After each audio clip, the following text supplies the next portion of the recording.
નમસ્કાર દર્શક મિત્રો, મિરર ઓફ ધ વર્લ્ડ ન્યૂઝમાં આપ સૌનું હાર્દિક સ્વાગત છે।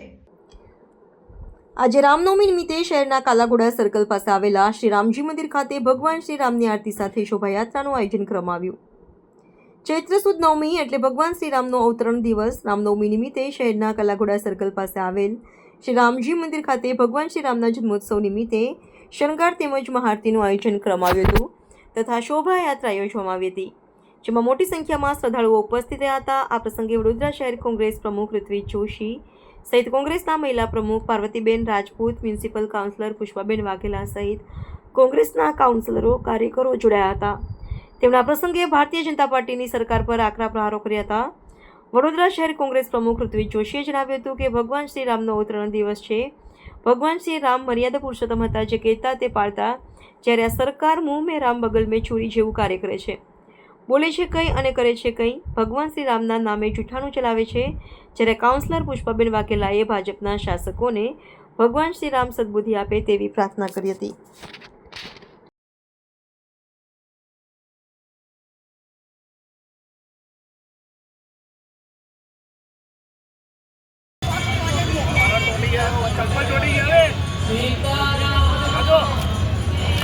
भ्रष्टाचारी रोड भगवान श्री राम ने प्रार्थना करो कि अपना भ्रष्टाचारी सदबुद्धि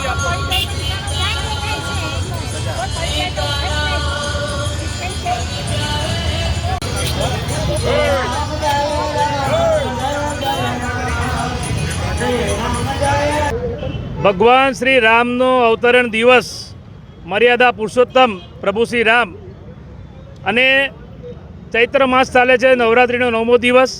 सौ प्रथम तो शहेरीजनोने आपणा माध्यमथी शुभेच्छा पण पाठवुं छुं रामनवमीनी। परंतु ज्यारे आज मोटी संख्या में अहींया सयाजीगंज कालाघोड़ा सर्कल सामे जे भगवान श्री रामनु पौराणिक मंदिर है, त्यां कोंग्रेस परिवारे पण अहींया दर्शन ने पूजानो कार्यक्रम राख्यो ने भाविक भक्तो पण मोटी संख्या में अहींया उपस्थित है। दर्शन करीने ज्यारे नीचे बधा उतरीए छीए अमे के कोई पण सामान्य नगरजन, तमे जुओ कि डांबर पर लोकोना चप्पल पग ચોંટી જાય છે, સ્લીપર ચોંટી જાય છે, ઉખડતા નથી, ડાંબરે ઓગળી રહ્યો છે। એટલે ભગવાન શ્રી રામના નામે જે લોકો સત્તામાં આવ્યા, ભગવાન શ્રી રામે શું કીધું હતું? એમને કયા સૂત્રનું પાલન કરેલું કે રઘુકુલ રીત સદા ચલી આવી, પ્રાણ જાય પર વચન ન જાય। જ્યારે સત્તામાં જે લોકો ભગવાન રામનું નામ લઈને આવ્યા એ લોકો જુઠ્ઠું બોલો, ચોરથી બોલો અને વારંવાર બોલો। અને ભ્રષ્ટાચાર તો વડોદરા શહેરની વાત કરીએ તો ચરમ સીમા વટાઈ ચૂક્યા છે। ભગવાન શ્રી રામને તો ના છોડ્યા, રામ ભગવાનના મંદિરની બહાર જે રોડ છે એમાં જે ભ્રષ્ટાચાર થયો નરી આંખે આપણે જોઈ શકીએ કે આજે લોકોના આવતા આવતા પગ ચોંટી જાય, ડાંબર ઓગળી રહ્યો છે। તો વિચાર કરો કે આ લોકો વાતો કરી વિકાસ વિકાસ વિકાસની બૂમો પાડી પણ આ વડોદરા શહેરનો વિનાશ કરી નાખ્યો। જે લોકો સત્તામાં બેઠા છે, પ્રભુ શ્રી રામના ચરણોમાં આજના દિવસે એ પ્રાર્થના કરીએ કે આ સત્તામાં બેઠા લોકોને સદબુદ્ધિ આપો અને એમને જે આ ભ્રષ્ટાચારનું પાપ એમનું જે છાપરે ચડીને જે પોકારી રહ્યું છે, તો આવનારા દિવસોમાં કુદરત અને વડોદરાની પ્રજા પણ એમને માફ નહીં કરે। જો સ્લીપર હોય તો આ ડામર એટલી હદે ચોટે છે કે સ્લીપર હોય ને તો સ્લીપર તૂટી જાય, બરાબર છે। સૌ સાક્ષી છે, આપ પણ સાક્ષી છો કે કેટલા અહીંયા ડામર ચોંટે છે। વડોદરા કોર્પોરેશનની અંદર સૌથી મોટો ભ્રષ્ટાચાર જો હોય તો એ પ્રોજેક્ટના રોડ બાબતે છે અને આ રોડના કામો આપવાના એકદમ ઊંચા ભાવે, SORથી પણ ઊંચા ભાવે રોડના કામો આપવાના અને હલકી મટીરિયલનું કામ કરવાનું। આપ જોઈ શકો છો કે કેટલી હલકી મટીરિયલનું આ કામ કરેલું છે કે આજે પ્રભુ શ્રી રામનો પ્રાગટ્ય દિવસ છે। પ્રાગટ્ય દિન સાથે સાથે ચૈત્રી નવરાત્ર ચાલે છે, 9મો દિવસ છે।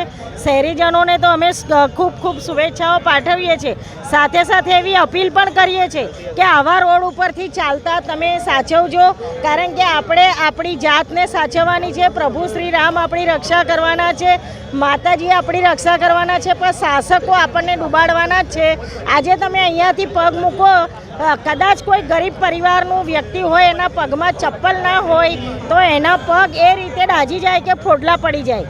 આ રીતે ડામર ઓગળ્યો છે અને એટલે જ અમે આજે પ્રભુ શ્રી રામના મંદિરની બહાર પણ આ શાસકો જો રોડ બનાવવામાં ભ્રષ્ટાચાર કરતા હોય તો વડોદરા શહેરના રોડમાં કેટલો ભ્રષ્ટાચાર થયો હશે એ આપ જોઈ શકો છો।